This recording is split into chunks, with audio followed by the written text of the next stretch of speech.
नमस्कार दोस्तों, आशा है कि आप सब लोग बेहतर होंगे। स्वागत है एक बार फिर से आप सभी का एससीएस एकेडमी में। दोस्तों, इतिहास के हमने हमारे पिछले लेक्चर में बाबर की बात की थी, तैमूर की बात की थी। हम लोगों ने तैमूर के बारे में और बाबर के बारे में इंपॉर्टेंट फैक्ट्स देखे थे कि किस प्रकार से तैमूर ने भारत पर आक्रमण किया और भारत पर आक्रमण के उस क्रम में तैमूर ने बहुत ही ज्यादा लूटपाट की, हजारों लाखों लोगों का कत्ल किया, हजारों मंदिर तोड़े और एक प्रकार से उस समय जो दिल्ली थी उसको पूरी तरीके से तबाह कर दिया। दिल्ली को तैमूर ने इतना तबाह कर दिया था कि अगले 100 साल तक दिल्ली जो है वो अपने वास्तविक रूप में स्थापित होने में लगाती है। दोस्तों, इसके बाद हम देखते हैं कि तैमूर के आक्रमण के ही लगभग 100 साल बाद की स्थिति में हम लोग बाबर का उत्कर्ष देखते हैं। जब बाबर हमें देखने को मिला तो उसने 1519 में पहली बार बाजौरा के इलाके से भारत पर आक्रमण किया था। उसके बाद हम देखें तो ऐसा गुट जो दिल्ली के सुल्तान इब्राहिम लोदी का विरोधी गुट था, उसकी शंका, उसकी कहीं ना कहीं बोल सकते हैं कि प्रकृति, उसकी विलासितापूर्ण व्यवस्था आदि के चलते एक बहुत बड़ा गुट अपनी महत्वाकांक्षाओं की पूर्ति के लिए इब्राहिम लोदी का विरोधी था और उस गुट ने बाबर को उसके खिलाफ आक्रमण करने के लिए भारत पर आमंत्रित किया था। और जब भारत पर बाबर आक्रमण करता, टोटल 5 बार आक्रमण करता बाबर भारत पर, जिसपे पानीपत का जो युद्ध था वो 5वां आक्रमण था उसका। पानीपत का युद्ध जीतता है, भारत में मुगल साम्राज्य की स्थापना करता है। उसके बाद खानवा का युद्ध, उसके बाद चंदेरी का युद्ध, उसके बाद घाघरा का युद्ध बाबर जीतता है। लेकिन लगभग 26 दिसंबर 1530 को बाबर की मृत्यु हो जाती है।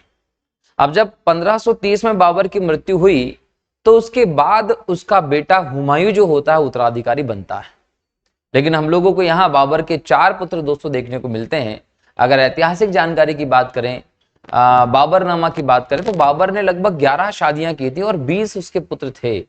लेकिन यहाँ 4 पुत्रों का उल्लेख बहुत ज्यादा दिखाई पड़ता है। क्यों? क्योंकि इन चारों के बीच में ही कहीं ना कहीं एक प्रकार से संघर्ष देखने को मिला हो, मनमुटाव देखने को मिला और बाकी की चीजें यहाँ थी हाईलाइट किया गया है। तो बाबर की जब मृत्यु हुई तो बाबर की मृत्यु के बाद हुमायूं उसका उत्तराधिकारी बनता है। लेकिन बाबर की ही इच्छा अनुरूप हुमायूं जो होता है वो प्रॉपर्टी का डिस्ट्रीब्यूशन करता है सभी भाइयों में और यहां से हुमायूं की सत्ता जो है भारत में प्रारंभ होती है। लेकिन अगर देखा जाए तो जो हुमायूं है, हुमायूं के शासन को आप भारत में 2 प्रकार से देखते हैं। एक तो हुमायूं का शासन हम देखते हैं दोस्तों कि जब वो लगभग 1530 में 30 दिसंबर को राजा बनता है, उसके बाद वो 1540 तक शासन करता है। ये 1530 से 1540 का लगभग 10 वर्ष का जो शासन होता है, इस शासन को हम बोल सकते हैं कि ये प्रथम दौर रहा हुमायूं का। लेकिन इस दौर में हुमायूं ने कई सारी समस्याओं का समाधान किया। भले वो हुमायूं के सामने राजपूतों की समस्या रही हो, अफगानों के विद्रोह की समस्या रही हो, साम्राज्य के बंटवारे की समस्या रही हो, ऐसे कई सारी चुनौतियों का, या खाली राजकोष की समस्या रही हो, ऐसी कई सारी समस्याओं का हुमायूं ने इस समय कहीं ना कहीं समाधान किया। परंतु लगातार वो बोल सकते हैं कि अभियानों में व्यस्त रहा और 1540 में शेर शाह सूरी से जब वो हार जाता है और इसके बाद शेर शाह सूरी दिल्ली के इस क्षेत्र में एक अल्पकाल के लिए, छोटे समय के लिए शूर वंश की स्थापना कर देता। तो इस समय हुमायूं जो है वो एक निर्वासित जीवन की तरफ बढ़ जाता है। ये निर्वासित जीवन जो हुमायूं का देखने को मिलता है वो 1540 से लगभग 1555 के आसपास का समय मिलता है। लगभग 15 वर्ष के आसपास हुमायूं जो है वो एक निर्वासित जीवन व्यतीत करता है और निर्वासित जीवन भी व्यतीत इसलिए करता है क्योंकि दिल्ली में सूरवंश की स्थापना कर दी है शेर शाह सूरी ने। आगरा तक के, ग्वालियर तक के इलाके जो थे वो शेर शाह सूरी के कब्जे में आ जाते हैं और उसका जो शासन रहा वो एक सुधारात्मक शासन हम लोगों को देखने को मिलता है। हम आज पढ़ने वाले हैं कि शेर शाह सूरी किस प्रकार से शासन चला रहा था। तो शेर शाह सूरी को एक स्थापनाकार की तुलना में एक सुधारात्मक व्यवस्था स्थापित करने वाला एक सुधारक शासक के तौर पर आप ज्यादा जानते हैं। उसकी सड़क व्यवस्था, उसकी रुपया व्यवस्था जो रही, मुद्रा व्यवस्था, वो बहुत ज्यादा चर्चित रही और कहीं ना कहीं उसका रुपया जो है वो आज भी हम देखते हैं कि भारत में रुपया सिस्टम चलता है। खैर, तो शेर शाह सूरी ने 15 वर्ष हुमायूं को निर्वासित जीवन जीने के लिए मजबूर किया और यहां पर 1555 के बाद हम देखें तो एक युद्ध होता है जिसका नाम है सरहिंद का युद्ध। इस सरहिंद का युद्ध हुआ और सरहिंद के युद्ध में हुमायूं शूर सेना को पराजित करके दोबारा से दिल्ली की सत्ता प्राप्त करता और मुगल बादशाह बन जाता है।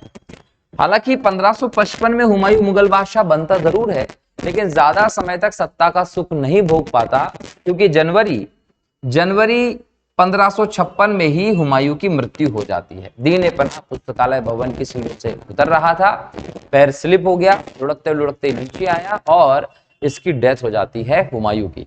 तो ये पूरा किस्सा दोस्तों हुमायूं का आज हम डिस्कस करने वाले हैं कि किस प्रकार से हुमायूं जो है वो शासक बनता है। शासक बनने के पहले दौर में वो लगभग 10 साल तक शासन करता है और उसके बाद उसका दूसरा दौर जो होता है वो 1555 से कुछ महीनों का ही रहता है, क्योंकि उसकी मृत्यु हो जाती है। और हुमायूं की मृत्यु के बाद अकबर जैसा व्यक्ति हमारे देश में शासक के तौर पर हमें दिखाई पड़ता है। लेकिन आज के इस लेक्चर में हम लोग इंपॉर्टेंटली बात करने वाले हैं दोस्तों हुमायूं की और शेरशाह सूरी की। तो ये हुमायूं के बारे में डिस्कशन हम शुरू करते हैं डिटेल में, एक एक करके सारी चीजों को। यदि हुमायूं के प्रारंभिक जीवन की बात करें दोस्तों, तो जन्म होता है 6 मार्च को 1508 में। 6 मार्च 1508 को हुमायूं का जन्म काबुल में हुआ था। अगर आप लोगों ने बाबर वाले लेक्चर को ठीक से सुना है, उसके नोट्स बनाए हैं, तो आप लोग यहाँ अपने मन में मेमोराइज कर लीजिए, उसको रिपीट कर लीजिए इस फैक्ट को कि हुमायूं के इस समय जब हुमायूं जन्म होता है तो बाबर कहाँ है। बाबर ने 1504 के आसपास काबुल और इस क्षेत्र की विजय प्राप्त की थी। 1507 में बाबर ने बादशाह की उपाधि धारण की थी और इस समय बाबर काबुल के क्षेत्र में ही है। अफगानिस्तान को उसने अपना प्रमुख क्षेत्र बना लिया था और ऐसे में हम ये कह सकते हैं कि यही अफगानिस्तान के काबुल वाले इलाके में हुमायूं का जन्म होता है। पिता तो बाबर था, माता का नाम मिलता है माहम बेगम। माहम बेगम के गर्भ से हुमायूं का जन्म हुआ। कहां हुआ था? काबुल में हुआ था। लगभग 12 वर्ष की उम्र में ही हुमायूं को बदश खां का सूबेदार बना दिया गया था। इनमें अक्सर ऐसा ही होता था, अल्प आयु से ही अपने बेटे को ये शासन व्यवस्था की पूरी चीजें सिखाने लगते थे। अगर हम इसकी तुलना में देखें कि 12 वर्ष में हुमायूं जो है उसको तो यहाँ सूबेदार के तौर पर नियुक्त किया गया है, लेकिन बाबर तो 11 वर्ष की उम्र में फरगना का शासक ही बन गया था। कहां का? फरगना का शासक बन गया था बाबर। तो ये चीजें हैं कि बाबर खुद भी छोटी उम्र में ही शासन व्यवस्था को संभालने लगा था। उस प्रकार की व्यवस्था को हुमायूं को भी सिखाया गया। जब 1519 में बाजौरा पर बाबर का अभियान होता है, तो इस अभियान के दौरान हुमायूं भी उसके साथ होता है। तो हुमायूं भारत पहली बार कब आया था, अगर ये आप लोगों से पूछा जाता है तो आप लोग ध्यान रखिएगा। हुमायूं के शासन की बात करें, 30 दिसंबर 1530 को आगरा में इसका राज्याभिषेक होता है, लेकिन 1555 में दोबारा से इसको अपने गद्दी प्राप्त करनी पड़ती। इसके पीछे की मैंने कहानी बताई आप लोगों को कि 1530 में बाबर की मृत्यु के बाद हुमायूं जब राजा बना, उसके बाद उसने कई सारी समस्या को समाधान करते करते अंततः 1540 में बिलग्राम के युद्ध में शेरशाह सूरी से हार के बाद निर्वासित जीवन व्यतीत किया। बाद में ईरान के क्षेत्र तक जाता है, वहां से सैनिक सहायता प्राप्त करके दोबारा से युद्ध करके अपना 1555 में पुनः राजगद्दी को प्राप्त करता है। मृत्यु होती है लगभग 1 जनवरी 1556 को। कैसे हुई थी मैंने बताया आप लोगों को कि दीन पनाह पुस्तकालय भवन की सीढ़ियों से उतर रहा था और वहां से पैर स्लिप होने के कारण रुड़क के नीचे आया और सीढ़ियों से गिर के मृत्यु हो गई है। अब इसके जब राजा बन चुका है तो इसके सामने कई सारी समस्याएं थी, जैसे राजपूतों की समस्या देखने को मिली, राजकोष भरने की समस्या देखने को मिली, अफगानों के विद्रोह की समस्या देखने को मिली और उससे बड़ी समस्या जो प्रारंभिक थी वो ये थी कि अपने भाइयों में साम्राज्य का बंटवारा करना है। अब इसने बंटवारा क्यों किया? तो जब बाबर की मृत्यु हुई थी तो मृत्यु के समय बाबर की इच्छा थी कि उसके जो 4 पुत्र हैं उन सभी पुत्रों में उसकी प्रॉपर्टी मतलब जो साम्राज्य है उसका बंटवारा किया जाए, लेकिन उत्तराधिकारी कौन बने? वो हुमायूं बने। तो यहां हुमायूं ने यही किया। अगर हम बाबर के इन 4 पुत्रों की बात करें तो हुमायूं, अस्करी, हिंदाल, कामराल का नाम हम लोगों को देखने को मिलता है। हुमायूं स्वयं जो है उत्तराधिकारी बन गया, दिल्ली की गद्दी पर बैठ गया। अस्करी को संभलपुर का इलाका दे दिया, हिंदाल को मेवात का इलाका दे दिया, कामरान को काबुल और कंधार का इलाका दे दिया। तीनों भाई अपने अपने क्षेत्र में चले गए और हुमायूं खुद राजा बन गया। हालांकि यह एक बात और समझने योग्य है। क्या समझना है कि ये तीनों भाइयों में जो साम्राज्य का बंटवारा हुआ इससे ये संतुष्ट नहीं थे, इससे ये संतुष्ट नहीं थे और चूंकि ये इससे संतुष्ट नहीं थे इसका परिणाम हुमायूं को भुगतना पड़ा था। एक प्रकार से कई सारे इतिहासकार ये कहते हैं कि हुमायूं को ये नहीं करना चाहिए था जो उसने इस प्रकार से बंटवारा कर दिया। एक्चुअल में सभी भाइयों को जब ये साम्राज्य का बंटवारा करके खुद राजा बना तो ये संतुष्ट नहीं हुए, और इसका परिणाम ये हुआ कि जब आगे जाकर शेरशाह सूरी के साथ समस्याओं में पड़ता है हुमायूं, तो उसका एक भी भाई उसका साथ देने के लिए नहीं आता है, एक भी भाई साथ देने के लिए नहीं आया था। तो कहीं ना कहीं ये हम लोगों को देखने को मिलता है कि ये बंटवारा जो था उससे उसके भाई संतुष्ट नहीं थे। लेकिन आप लोगों से एग्जाम में क्वेश्चन पूछेगा कि शासक बनने के बाद हुमायूं ने सबसे पहला काम क्या किया था, तो आप बोलेंगे सबसे पहला काम किया था अपने साम्राज्य का बंटवारा, उसके बाद साम्राज्य के विस्तार की तरफ ध्यान देता है, जिसमें 1531 में ये कालिंजर का घेरा डालता है। कालिंजर का घेरा कब डाला? 1531 में। और यहां बोल सकते हैं कालिंजर के शासक प्रताप रुद्रदेव पर अपना पहला आक्रमण इसने किया था। तो हुमायूं का पहला आक्रमण कहां था? कालिंजर के राजा के पास था, और ये वो क्षेत्र था जहां से इसको कोहिनूर भी प्राप्त होता है दोस्तों।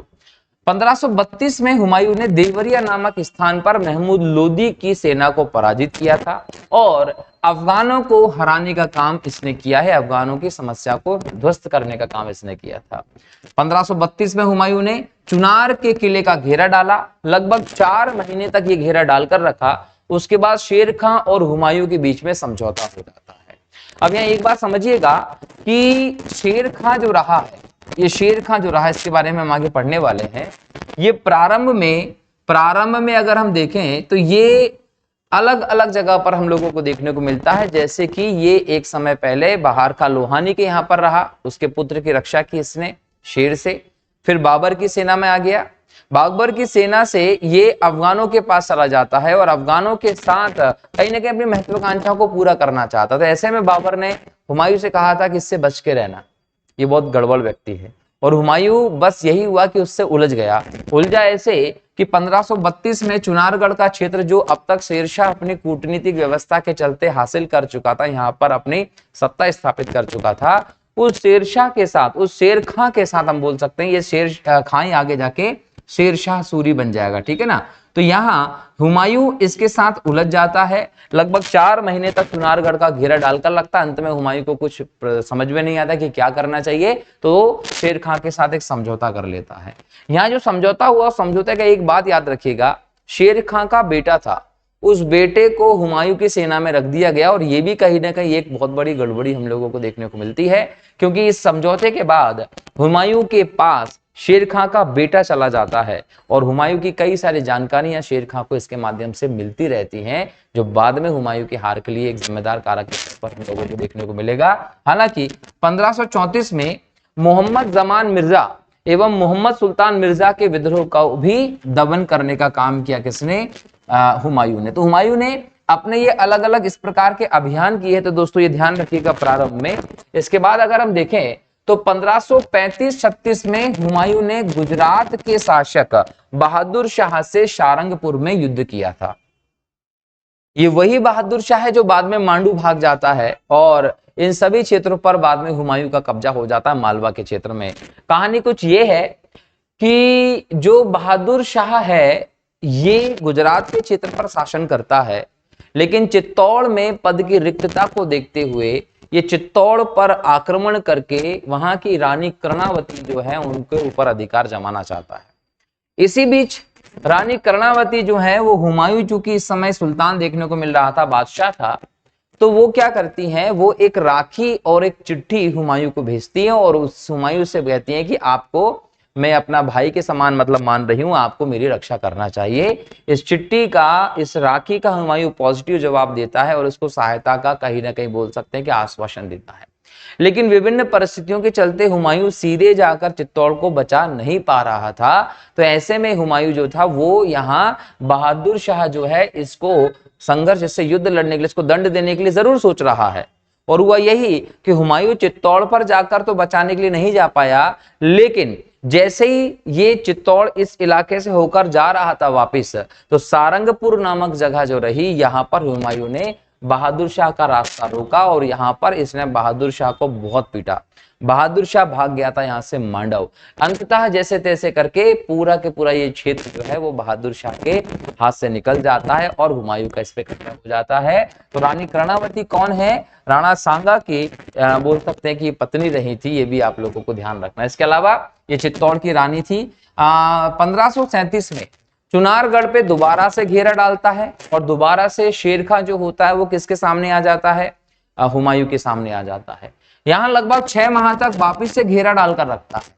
यहाँ चुनारगढ़ जो है वो इसलिए इंपॉर्टेंट है क्योंकि इसको पूर्व का द्वार कहा जाता था। पूर्व की तरफ अगर आपको जाना है तो कहीं ना कहीं उस क्षेत्र पर आपको कब्जा करना पड़ेगा, आसान हो जाएगा ईस्ट के क्षेत्र को जीतना। और इसके बाद चुनार के दुर्ग पर अपना कब्जा कर लेता है कौन? बोल सकते हैं हुमायूं। लेकिन यहां पर क्या होता है कि शेर खां जो है वो यहां से निकल जाता है चुनारगढ़ से। अब देखिए क्या परिस्थिति है कि शेर खां चुनारगढ़ में था, हुमायूं ने लगभग यहां पर अपना कब्जा जमा कर रखा, शेर खां यहां से निकल गया। शेर खां रास्ते में गौड़ बंगाल की राजधानी जो थी इसको उजाड़ते हुए आगे निकल जाता है। अब तो शेर खां आगे निकल चुका, उसका पीछा कौन कर रहा है? हुमायूं कर रहा है। हुमायूं उसका पीछा करते करते जाता है, पता चलता है कि ये गौड़ प्रदेश का इलाका उजाड़ चुका है। तो हुमायूं लगभग 6 महीने यहां लगाता है और इस पूरे प्रदेश का नाम जन्नताबाद रखता है इसको दोबारा से स्थापित करने में। इसी बीच शेर खां जो होता है वो रोहतासगढ़ का किला बनाकर अपनी स्थिति को सुरक्षित कर लेता है और आगे जाकर बक्सर के निकट चौसा नामक स्थान पर लगभग 25 जून 1539 को युद्ध होता है। ये युद्ध होता है शेर खां अर्थात शेरशाह सूरी एवं हुमायूं के बीच में। इस युद्ध में हुमायूं हार जाता है। इसी क्रम में हुमायूं भागता है। जब हुमायूं भागता है उसका पीछा शेर खां करता है अब, और शेर खां हुमायूं का पीछा करके बिलग्राम नामक जगह पर कन्नौज के क्षेत्र में उसको वापस रोक लेता है। और 17 मई 1540 को हुमायूं और यहाँ शेर खां के बीच में युद्ध होता है, बिलग्राम का युद्ध। इस युद्ध में पुनः हुमायूं की हार होती है और यहीं से यह निश्चित हो जाता है कि अब हुमायूं जो रहेगा वो दिल्ली का शासक नहीं रहेगा, बल्कि दिल्ली की सत्ता पर शेर शाह ने अपना स्थापना कर दिया, सूरवंश कब्जा जमा लिया उस पर। इसके अलावा आगरा के क्षेत्र और दिल्ली के क्षेत्र किसके अधिकार क्षेत्र में आ गए थे? शेर शाह के अधिकार क्षेत्र में आ गए थे दोस्तों। क्लियर? तो ये पूरी की पूरी व्यवस्था हम लोगों को दिखाई पड़ती किसकी? हुमायूं को लेकर कि किस प्रकार से चौसा का युद्ध हुआ, किस प्रकार से बिलग्राम का युद्ध हुआ। ये दोनों के दोनों युद्ध इंपॉर्टेंट है, यहां से एग्जाम में क्वेश्चन पूछा जा सकता है, चौसा और बिलग्राम का युद्ध। बराबर। अब यहां पर जैसे ये बिलग्राम का युद्ध जीत लेता है तो शेर खां जो होता है वो शेरशाह का टाइटल लेकर दिल्ली की गद्दी पर बैठ जाता है दोस्तों, और वहां से फिर सूरवंश का शासन करना प्रारंभ कर देता है। ये पूरी व्यवस्था शेर खां और हुमायूं के संघर्ष की रही। हालांकि हुमायूं जो है वो इसके बाद निर्वासित जीवन जीने वाला है। निर्वासित जीवन जीने का मतलब ये है कि बिलग्राम के युद्ध में जब हार होती है किसकी? हुमायूं की, तो हुमायूं अपनी जान बचाने के लिए गंगा में छलांग लगा देता है। जब गंगा में छलांग लगाता है तो एक व्यक्ति जिसका नाम था भिष्टी, नाम याद रखिएगा, भिष्टी नाम का व्यक्ति है, ये हुमायूं को बचाता है।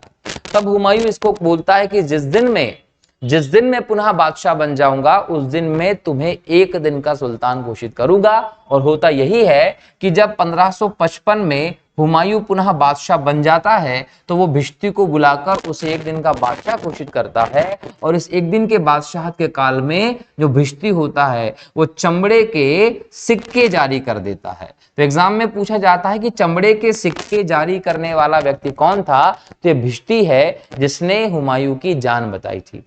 हालांकि यहां से बचने के बाद हुमायूं जो होता है वो गुजरात के क्षेत्र पर पहुंचता है, अपने भाइयों से सहायता प्राप्त करने की कोशिश करता है, लेकिन उसको कोई सहायता नहीं मिलती। यहीं पर हम लोगों को एक चीज देखने को मिलती है कि जो हुमायूं है उसकी यहां हो जाता है गुजरात में, उसको शरण कहां मिलती है? मीर अली जामी के यहाँ पर। ये मीर अली जामी जो हैं, ये मीर अली जामी हिंदाल के गुरु हैं और इनको यहां पर इसको शरण मिलती है और यहीं पर हुमायूं का हो जाता है विवाह। हुमायूं का यहां पर हो जाता है मीर अली जामी की पुत्री से विवाह। और यहां पर जो विवाह हुआ वो किससे हुआ? वो हुआ हामिदा बानो बेगम से। ये विवाह हो गया। कुछ समय तक मीर अली जामी के यहाँ पर लगभग 1541 की बात है ये, जब हुमायूं का यहाँ पर विवाह होता है। और उसके बाद हुमायूं क्या करता है, आगे बढ़ता है और आगे चलकर अमरकोट पहुंचता है हुमायूं। अमरकोट में लगभग अक्टूबर 1542 के आसपास अकबर का जन्म होता है। तो अकबर का जन्म कहाँ हुआ, अमरकोट के राजा वीर साल के यहाँ पर। किसके गर्भ से, हामिदा बानो बेगम माता रही इसकी। और कहीं ना कहीं यहाँ से हुमायूं जो है अपने पत्नी और अपने बच्चों को अपने भाई के पास रखकर पहुंच जाता है सैनिक सहायता लेने के लिए। किस क्षेत्र में, ईरान के क्षेत्र में या फारस के क्षेत्र में। जब हुमायूं फारस के क्षेत्र में पहुंचा तो यहाँ हुमायूं को सैनिक सहायता चाहिए थी। तो हुमायूं ने सैनिक सहायता कैसे प्राप्त की फारस के शासक से, कि भाई हमें सैनिक सहायता दे दीजिए। अब यहाँ पर एक फैक्ट और याद रखिएगा कि हुमायूं की जो पत्नी है ना, वो थी शिया संप्रदाय की मुस्लिम में, और हुमायूं खुद जो था वो सुन्नी था। हुमायूं सुन्नी है और जो उसकी पत्नी वो शिया थी। कहीं ना कहीं दोनों में एक अंतर देखने को मिल रहा था, उन्हीं में एक संप्रदायवाद के हिसाब से। तो वहीं जब फारस के शासक के पास जाता है हुमायूं, तो फारस का शासक बोलता है, देखिए आपको हम जो है वो सैनिक सहायता देंगे, लेकिन सैनिक सहायता हम जो देंगे उसके आधार के लिए आपको कुछ शर्तें माननी पड़ेंगी। तो हुमायूं ने बोला कि कोई सी भी शर्त दे दीजिए, मैं तो सब मान लूंगा। तो पहली शर्त उसने कही कि जैसे ही आपको सैनिक सहायता दी जाती है तो काबुल कांधार आप हमें प्राप्त करके हमें सौंप देंगे। बोले ठीक है, काबुल कांधार हम आपको सौंप देंगे। बोले दूसरा क्या काम करना है, बोले दूसरा काम ये करना पड़ेगा कि जैसे ही आप सुल्तान बन जाएंगे तो आप आपके सिक्कों पर आप हमारा फारस के शासक का नाम अंकित करवाएंगे। हुमायूं ने बोला ये भी ठीक है। बोले तीसरा काम और करना पड़ेगा। तीसरा काम क्या, बोले अभी तुम सुन्नी हो तो सुन्नी से तुम क्या हो जाओ, शिया हो जाओ। तो हुमायूं ने शिया को स्वीकार कर लिया, सैनिक सहायता मिली, काबुल कांधार को जीत के इस शासक को सौंप दिया और बाद में फिर पुनः भारत की तरफ बढ़ता है। कि वो समय था जब लगभग 1545 में शेरशाह सूरी की मृत्यु हो चुकी है। शेरशाह सूरी की मृत्यु हो गई 1545 में। उसके अयोग्य उत्तराधिकारी जो हैं वो दिल्ली में शासन कर रहे हैं। हुमायूं के लिए आसान था उनको हराना। फल यही हुआ, एक बड़ी सैनिक सहायता पाकर फारस के शासक से आगे बढ़ता है, काबुल कांधार जीतकर उनको दे देता है, दिल्ली की तरफ बढ़ता है। और उसके बाद पंजाब का जो क्षेत्र है लुधियाना के आसपास, वहां मच्छीवाड़ा नामक स्थान रहा। वहां 15 मई 1555 को पहला युद्ध होता है, किसका, हुमायूं का अफगानों के साथ। इस युद्ध में, मच्छीवाड़ा के युद्ध में हुमायूं जीत जाता है और पंजाब का पूरा प्रदेश वापस मुगलों के हाथ में आ जाता है। यहां से फिर और आगे बढ़ता है। लगभग 22 जून 1555 को सरहिंद का युद्ध होता है, जिसमें हुमायूं सूर सेना को पराजित कर सूरवंश का अंत कर देता है। अफगान साम्राज्य जो द्वितीय तौर पर बोल सकते हैं कि स्थापित किया गया था शेर खां के द्वारा, वो भी यहां से खत्म हो जाता है। उसके बाद हुमायूं जो है वो पुनः दिल्ली में अपना राज्याभिषेक करवाता है और राज्याभिषेक करवाने के बाद अपना शासन व्यवस्था को प्रारंभ करता है। लेकिन शायद हुमायूं के जीवन में सत्ता का सुख था ही नहीं, इसीलिए शासक बनने के कुछ ही महीनों में लगभग 1 जनवरी 1526 को हुमायूं की दीन पनाह से गिरने के बाद मृत्यु हो जाती है। अब यहां पर हुमायूं के बारे में आप याद रखिएगा कि हुमायूं का जो मकबरा है वो मिर्जा ग्यास बेग, याद रखिएगा मिर्जा ग्यास बेग उसके वास्तुकार रहे। हामिदा बानो बेगम जो उसकी वाइफ थी, उसने अपने शौहर को एक पुरस्कार के तौर पर या बोल सकते हैं भेंट के तौर पर यह मकबरा बनवाया था। दिल्ली में यह मकबरा है हुमायूं का। हुमायूं की जीवनी गुलबदन बानो बेगम अर्थात उसकी बहन ने लिखी थी, जिसका नाम हुमायूं नामा है। दोस्तों हुमायूं जो है दोस्तों, उसके बारे में एक और फैक्ट आप लोग याद रखेंगे कि ये थोड़ा सा बोल सकते हैं ज्योतिषी पर बहुत ज्यादा विश्वास करता था। सप्ताह के 7 दिन अलग अलग रंग के कपड़े पहनना विश्वास करता था हुमायूं। और हुमायूं ने ही लगभग बोल सकते हैं 1533 के आसपास दीन पनाह शहर की स्थापना की थी। यहीं पर एक पुस्तकालय भवन भी बनवाया था, जिसकी सीढ़ियों से गिरकर इसकी मृत्यु हो गई थी। हुमायूं की जब मृत्यु हुई तो उसकी मृत्यु पर लेनपूल नामक इतिहासकार कहता है कि हुमायूं जीवन भर लुढ़कता रहा और अंततः लुढ़कते लुढ़कते उसकी मृत्यु हो गई, सीढ़ियों से लुढ़क लुढ़क के मृत्यु हो गई थी। तो इस प्रकार से हुमायूं जो है वो खत्म हो जाता है। तो हुमायूं को कई सारे लोग एक महान शासक के तौर पर बताते हैं। जब आप अकबर को पढ़ते हैं तो अकबर भी हुमायूं को एक महान शासक के तौर पर बताने का प्रयास करता है कई जगह पर। लेकिन देख लीजिए आप कि किस प्रकार से शेरशाह सूरी ने हुमायूं का जीवन हराम करके रखा था। हुमायूं कभी शासन व्यवस्था पर स्थापित होकर बेहतर तरीके से शासन कर ही नहीं पाया था। तो आप कैसे हुमायूं को एक महान शासक के तौर पर कह सकते हैं। खैर, हुमायूं बाबर का उत्तराधिकारी हुआ था, ये जरूर आप लोगों को ध्यान रखना है। एग्जाम में क्वेश्चन जो है वो आप लोगों को कहां से आएगा वो मैंने सब बता दिया है। अब अगले हम लोग उस शासक की बात करें जिसने हुमायूं के जीवन को बहुत ज्यादा परेशान कर रखा था, शेरशाह सूरी। शेरशाह सूरी दोस्तों ऐसा शासक माना गया जिसको हम दिल्ली में या भारत में द्वितीय अफगान साम्राज्य का संस्थापक कहते हैं, क्योंकि पहला अफगान शासक जो बना वो लोदी वंश के समय में हम लोगों को देखने को मिला।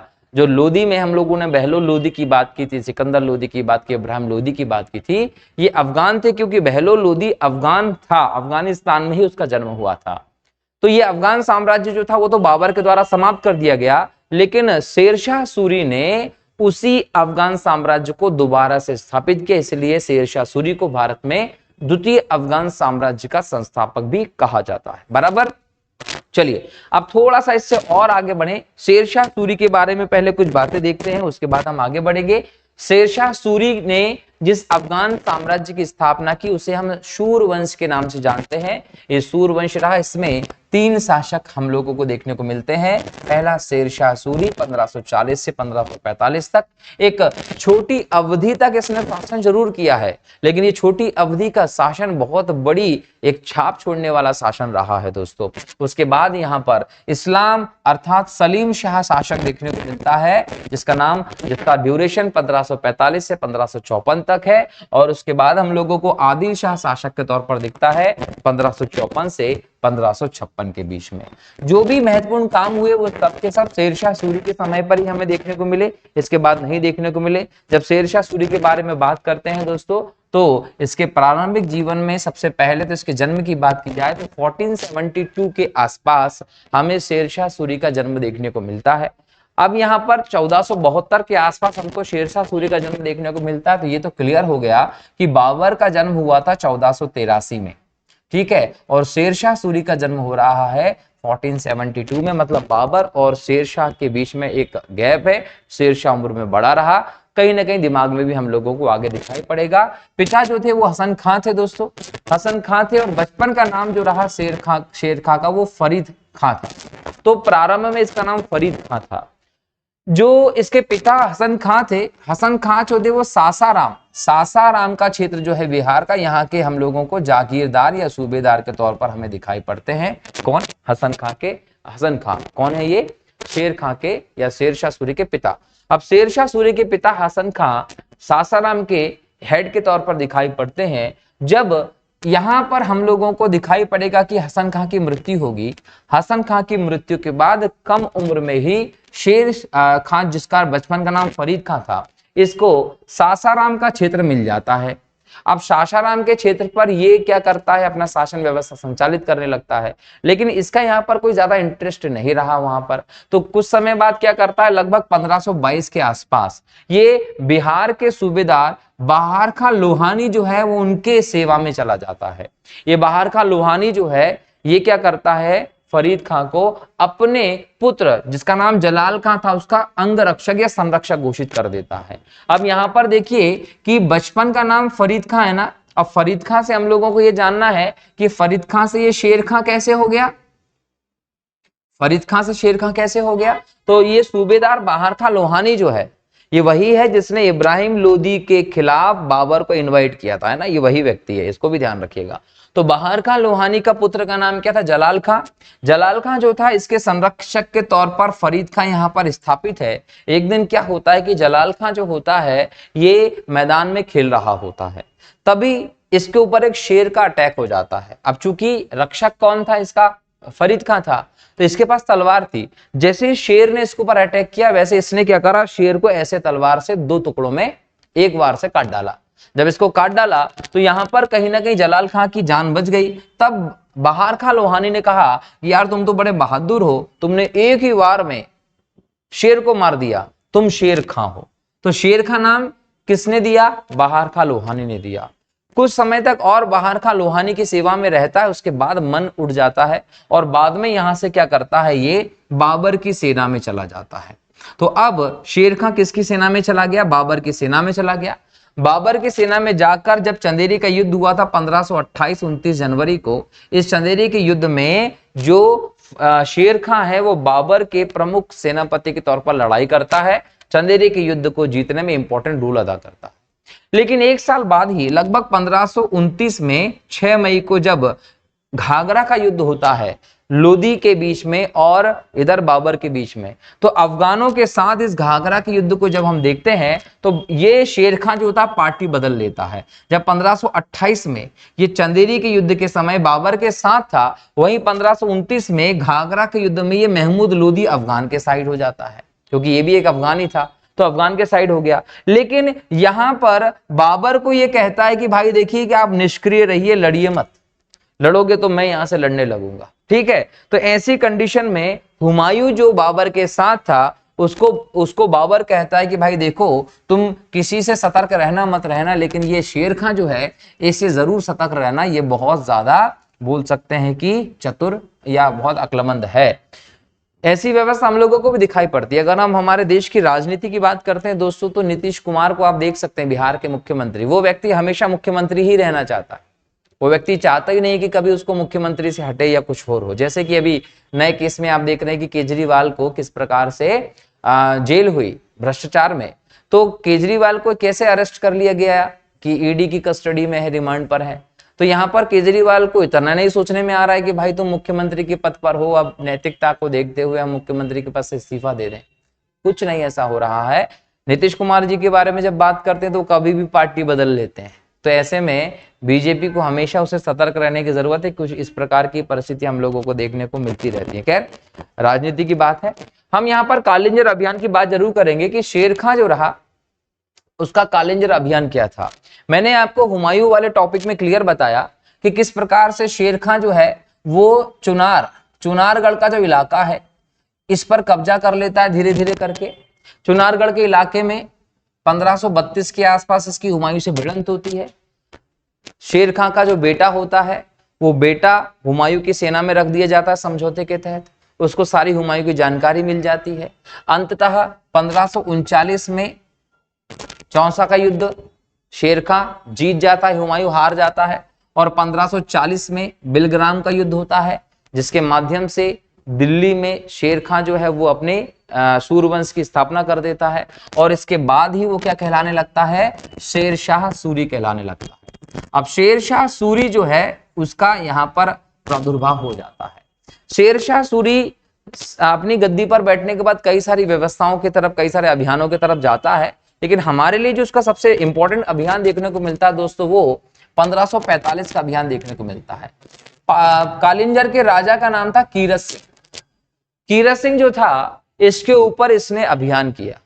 अब यहां पर यह माना जाता है कि कालिंजर पर शेरशाह सूरी ने अभियान किया क्यों था, इसलिए किया था यह अभियान क्योंकि इसके कीरत सिंह के यहां पर एक नाचने गाने वाली दासी होती थी।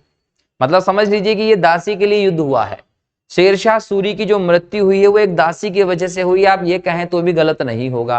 कैसे गलत नहीं होगा उसको भी समझ लीजिए कि भाई जो कीरत सिंह कालिंजर का राजा है, इसके यहाँ पर एक नाचने गाने वाली दासी हुआ करती थी। ये दासी के चर्चे बहुत थे, सुंदर थी। शेरशाह सूरी ने जब इसके बारे में सुना तो कहा जाता है कि शेरशाह सूरी इसको प्राप्त करने के लिए कालिंजर पर आक्रमण करता है। अब कालिंजर का राजा कीरत सिंह भी बहुत ही ज्यादा जिद्दी है, वो इस नाचने गाने वाली को उसको देने से मना कर देता है और शेरशाह सूरी बोलता मैं तो लूंगा ही। इसी क्रम में लगभग हम बात करें 1542 के मई के महीने में ही शेरशाह जो है वो कालिंजर पर अटैक कर देता है। अब कालिंजर का जो दुर्ग है उसको नष्ट करने के लिए शेरशाह सूरी क्या करता, तोपों का प्रयोग करने की बात करता है। यहां पर शेरशाह सूरी जो है वो एक यंत्र चला रहा होता है जिसका नाम होता है हुक्का।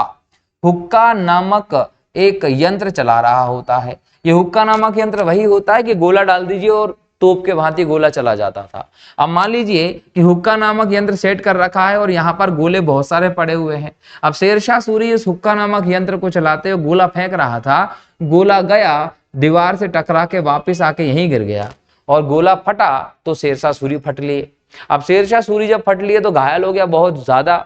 ऐसे क्रम में शेरशाह सूरी घायल हो गया और 22 मई 1545 के आसपास शेरशाह सूरी की हो गई मृत्यु। अब शेरशाह सूरी की जब मृत्यु हुई तो उसने अंतिम समय तक कालिंजर का दुर्ग जीत लिया था। ये क्वेश्चन आपसे पूछा जाता है, एग्जाम में क्वेश्चन पूछा जाएगा कि शेरशाह सूरी ने अपने मरने के पहले कौन से दुर्ग को जीत लिया था। तो जब शेरशाह सूरी की मृत्यु हुई थी तो मृत्यु होने तक शेरशाह सूरी को खबर आ चुकी थी कि कालिंजर का किला उसने जीत लिया है। तो कालिंजर की जो विजय रही वो शेरशाह सूरी के जीवन की अंतिम विजय रही। उसके बाद हम शेरशाह सूरी की प्रशासनिक व्यवस्था की बात करेंगे।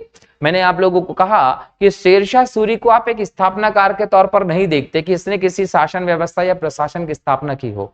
शेरशाह सूरी को आप एक सुधारक के तौर पर देखते हो। जो पुरानी व्यवस्था सल्तनत कालीन हमें देखने को मिलती है उस व्यवस्था में शेरशाह सूरी ने कई सारे महत्वपूर्ण सुधार किए, क्योंकि उसको ऐसा लगता था कि सुधारों के माध्यम से व्यवस्था को अच्छे करने पर ध्यान देना ज्यादा जरूरी है। तो पुरानी सभी व्यवस्थाओं को इसने सुधारा और यहाँ हम देखते हैं कि शेरशाह का जो शासन रहा वो ऊपर से नीचे तक अलग अलग क्षेत्रों में बटा हुआ था। एक तरफ पूरा का पूरा साम्राज्य था, उसको सरकार में, सिख में, परगना में बांटा गया था और ये जो अलग अलग इकाइयों में शेरशाह के पूरे साम्राज्य को बांटा गया था उस पर हेड के तौर पर आप किसको देखते हैं? सुल्तान या बादशाह शेरशाह सूरी को देखते हैं। अब ये बादशाह शेरशाह सूरी को जब आप यहाँ देख रहे हैं तो इसने क्या किया कि अपनी व्यवस्था को पुनः संगठित करने का काम किया। जब पुनः संगठित करने का काम किया व्यवस्था को, तो यहाँ पर ये 4 महत्वपूर्ण भाग स्थापित विभाग बनवाता है। ये 4 महत्वपूर्ण विभाग, इसके मंत्रालय भी बोल सकते हैं आप कि इसके मंत्रालय थे। इसमें दीवाने वजारत को इसने बनवाया जिसको वित्त संबंधी काम दिए गए थे, जिसका हेड वजीर होता था। इसके बाद इसने दीवाने अर्ज, ये दीवाने अर्ज एक सैन्य विभाग था जो बलबन के समय पे बनाया गया था, लेकिन इसको पुनः संगठित करने का काम शेरशाह सूरी ने किया था, सैनिक विभाग बनवाया गया था। दीवाने इंशा, ये भी कहीं ना कहीं सल्तनत कालीन एक विभाग रहा दोस्तों, लेकिन दीवाने इंशा एक सचिवालय के जैसा काम करता था। शाही आज्ञा के पत्र, सभी व्यवस्थाओं को देखने वाला दीवाने इंशा था। और अगला देखने को मिलता दीवाने रसालत। ये दीवाने रसालत जो था वो कार्य धार्मिक विदेश मामलों को देखने वाला विभाग होता था। लेकिन इसके अलावा हम देखें तो दीवाने रसालत जिसके अंतर्गत धार्मिक और विदेशी मामले होते थे, इसी के अधीन एक और व्यक्ति होता था जिसको दीवाने कजा बोलते थे। दीवाने कजा का प्रधान काजी होता था और ये न्याय करने का काम करता था। हालांकि सबसे बड़ा न्यायाधीश जो हुआ करता था साम्राज्य का, वो न्यायाधीश कौन हुआ करता था? सुल्तान ही था, है ना, शासक। लेकिन यहाँ पर काजी और इनकी व्यवस्था भी हम लोगों को देखने को बेहतर तरीके से मिलती है दोस्तों, ठीक है।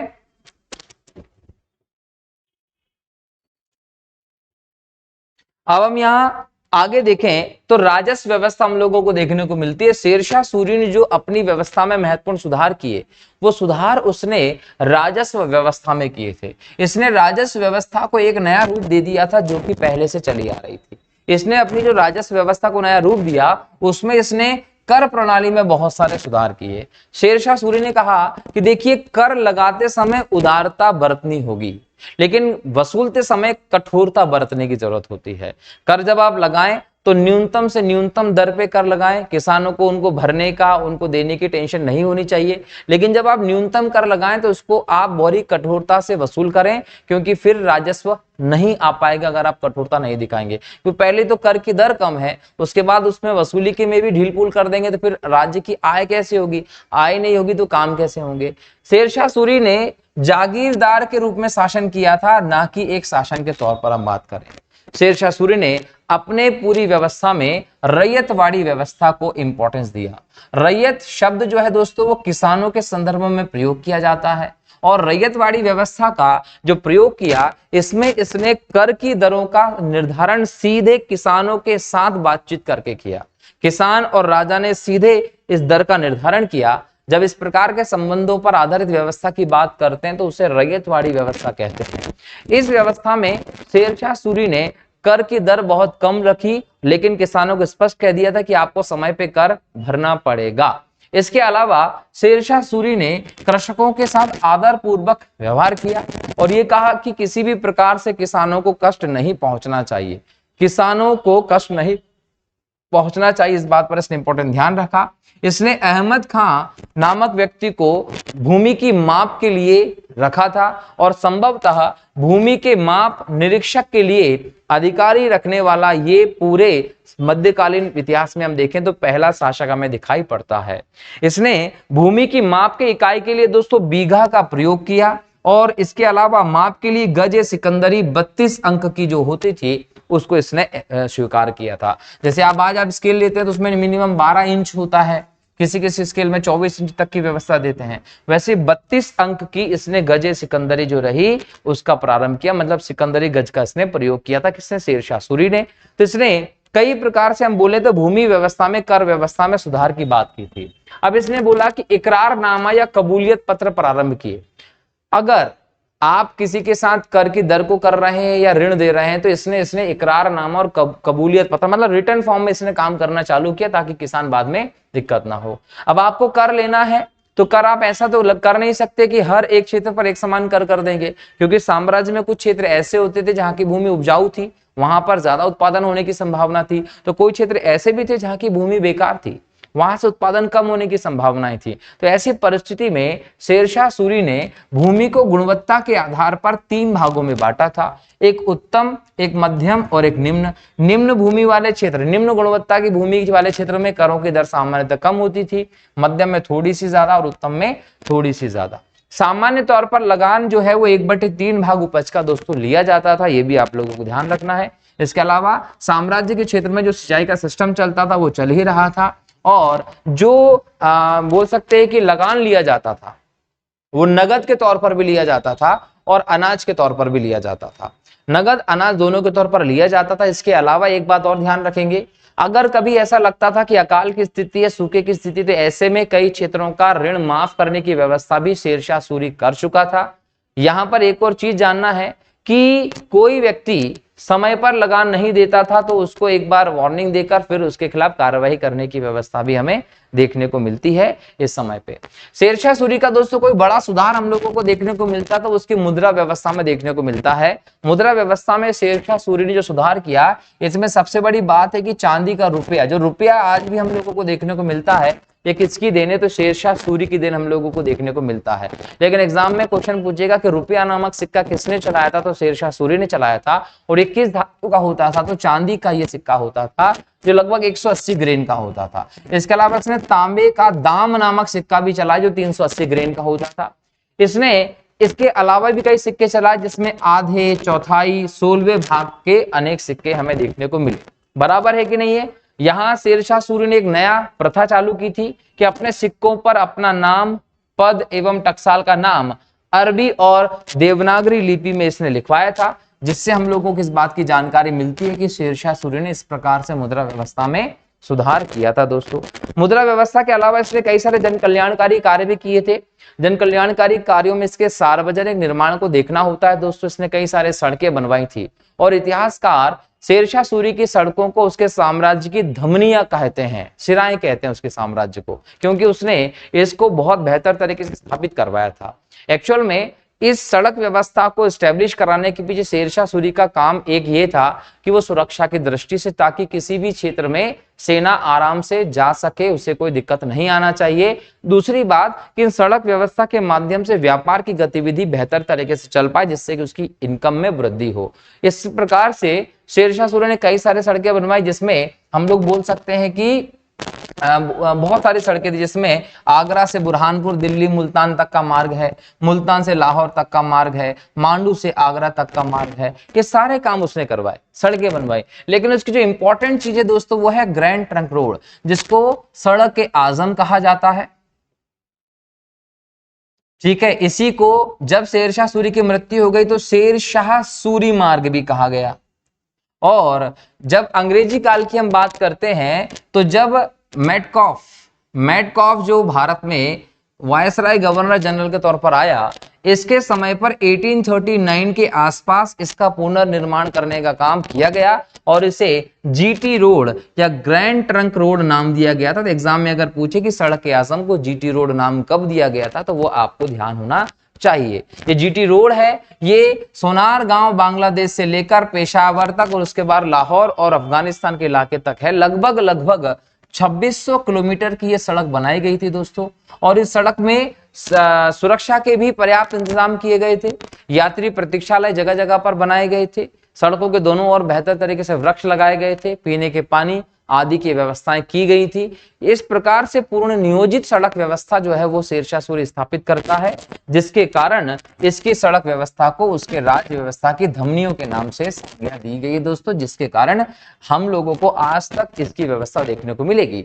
आज अगर हम बात करें तो एक समय पहले हम देखें तो राष्ट्रीय राजमार्ग 2 के अंतर्गत इस जीटी रोड को लिया जाता था, जिसको आज हम राष्ट्रीय राजमार्ग संख्या 19 के अंतर्गत दोस्तों इसको देखते हैं बराबर।